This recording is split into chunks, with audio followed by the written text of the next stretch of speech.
OMG! Jessie Mendiola may revelasyon tungkol sa ginawa ni Edo Manzano kay Luis Manzano.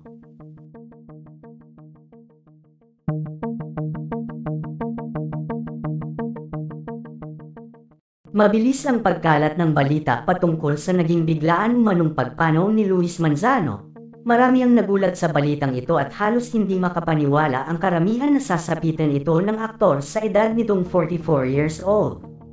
Sobrang sakit nga nito sa pamilyang naulilan ni Luis, at ayon pa sa balita labis ang pagdadalamati ng mga ito. Lalo na ng ina ni Luis Manzano na si Governor Vilma Santos.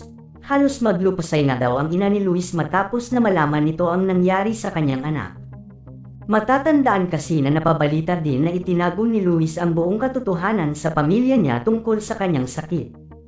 Ilang taon din daw na nilabanan ni Luis ang kanyang sakit na ito at tanging siya lamang ang nagdala ng lahat ng ito. Samantala galit na galit nga daw si Vilma Santos matapos na malaman nito na ang tanging pinagsabihan lamang ni Luis ng kanyang sakit ay ang dating asawa ni Vilma na si Edo Manzano na ama ni Luis Manzano.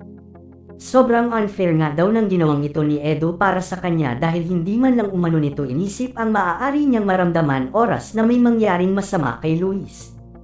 Maging ang asawa nga daw ni Luis Manzano na si Jessie Mendiola ay hindi din matanggap na maging siyang asawa ng aktor ay pinili nitong paglihiman sa mahabang panahon. Kaya pala daw malaki ang naging pagtutol ni Edo sa pagtakbo ni Luis noon ay ito pala ang mabigat niyang dahilan.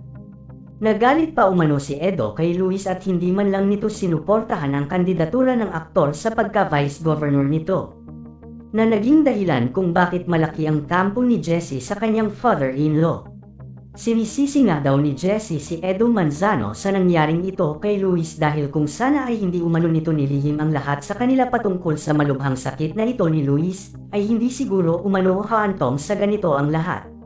Sa ngayon nga patuloy pa din laman ng balita ang nasabing pagpanaw nga umano ni Luis Manzano at maraming fans nito ang patuloy na nagpapaabot ng kanilang pakikiramay sa pamilya nito.